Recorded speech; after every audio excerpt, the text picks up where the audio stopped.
Lots of anime series come out each season, and lately a lot of things are being watched or checked out by the fan base, and many good shows are being watched. Usually more people watch series that are initially, had more hype behind them, which is very true. A lot of people sleep on really good series, even if they have a lot of hype and praise. Sometimes they get hate because the main character is not interesting, or the series has CGI elements, or even owned by, let's say, maybe Netflix or Amazon Prime. Though, welcome all of you ladies and gentlemen to another banger of a video, where today I will be talking about an anime series that has majorly caught my attention and is possibly a huge contender for the year of 2021, and that is the good old Tokyo Revengers. Like many anime that air seasonally, this is one of the series that had caught people's attention. However, it does get hate mainly due to the main character or the premise of the story, but I'm here to explain exactly why those people who think that are completely wrong, and to stop sleeping on the anime in general, because it's actually really fucking good. It's so good, trust me, don't sleep. Do me a quick favor before we start, and that is to smash like on the video, comment and subscribe for more future bangers, because trust me, I have a lot more exciting videos and ideas that are coming, so please stay tuned to the channel by subbing, and also follow me on Twitter and I'll give you a kiss on your beautiful face. Thank you. Links will be in the description below. Tokyo Revengers is a shonen series that is mainly a story that is about time traveling. The main character, Takemichi, before getting hit by a train in the present time, was rescued by someone and realized that he went back in time to where he was in high school, which was 12 years ago. Damn, that is a long time. His girlfriend Hina, a very beautiful girl that I wouldn't mind dating myself if I had the chance, that is, died during the present time because she was killed by the Tokyo Manji gang, and so because she was still alive in the past, Takemichi now had a goal, which is to try and save her from being killed.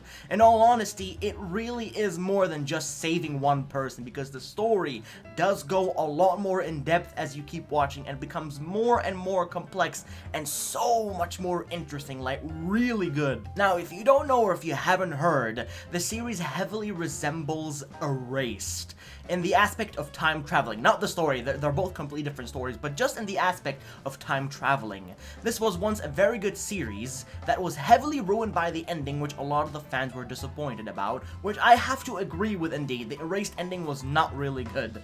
While it has Erased vibes, it's not a copy of the series at all because it is different. Story-wise, different. Tokyo Revengers focuses on gang activities, delinquents, and also fighting. You have your main character, Takemichi, who is by far a complete weakling in the series because the other characters are just more badass than him in general. That right here is why people feel like the series is bad, and I'm here to tell you, you are wrong! I don't know why people just straight up expect or want a main character to be overpowered and just dominate the setting, because that's not really how it always works. Ultimately, Tokyo Revengers is about Takemichi going through struggle, depression, and agony to save those he truly cares about. Yes, he cries like a little baby because his friends are dying and getting hurt left and right, you know?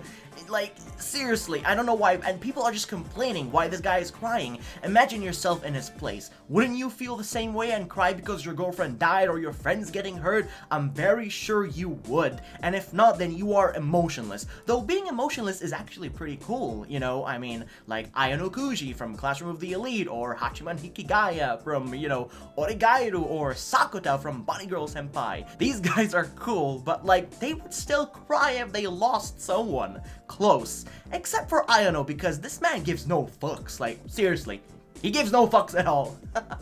Let's take it back to Tokyo Revengers now. So, if Takemichi was an overpowered character, then the story itself would most likely not be interesting or let's say too easy to accomplish. There needs to be obstacles blocking the main character's path and hardship to face. He aims to become the head of Tomon, which is like an impossible goal, as he wants to try and become the leader of a gang group. Though shonen protagonists have, who have an impossible goal to reach, but show confidence, dedication, and hard work towards it, makes them earn respect from us as the audience. Like, seriously, if Takemichi was overpowered, then he would already be one step closer, and so I wouldn't be like in general, it just wouldn't be an interesting story with that in mind. And I also don't know why, but like people hear a few words about Tokyo Revengers or watch it to the point of seeing that the main character is bad for being weak, which is how he should be, or the show in general is a bunch of high school kids beating the crap out of each other and just from there sleep on the show.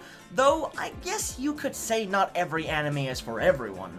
You might as well sleep on the series and just go watch Isekai wa Smartphone.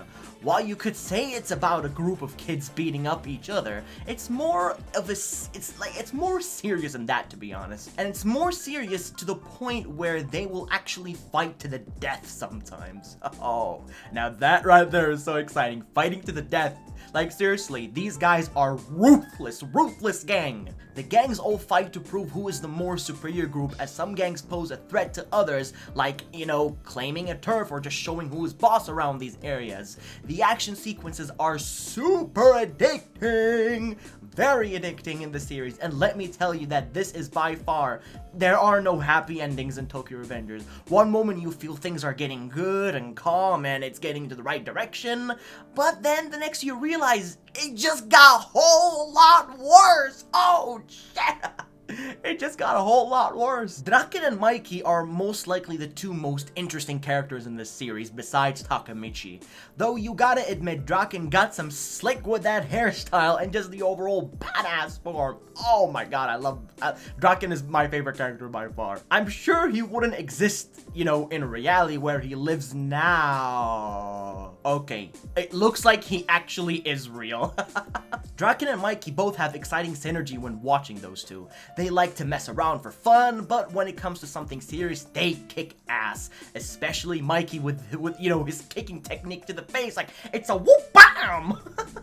You just don't see it coming. It's so fast. My man learned kung fu at a young age. Seriously, when he was a kid, he kicked ass at school. In general though, watching the three musketeers, aka Takemichi, Draken, and Mikey have a great time together, I can't help but feel slightly hurt inside me for what they are currently going through in the present time.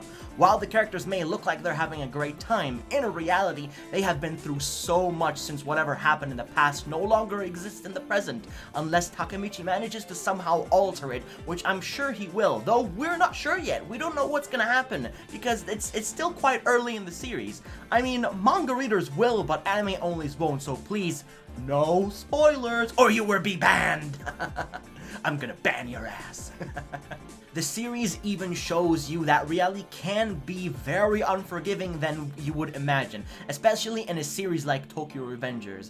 The whole idea of Tokyo Revengers centers around character development more than the story itself. How Takemichi will go from becoming a weakling and a nobody to potentially, and I mean potentially, I'm not saying he will, potentially become the head of Toman and becoming a more cooler badass protagonist by you know, facing both the harshness of the past and present. Whew! I've been probably ranting for too long, but that is pretty much what I wanted to discuss about today, so stop sleeping on Tokyo Revengers, please!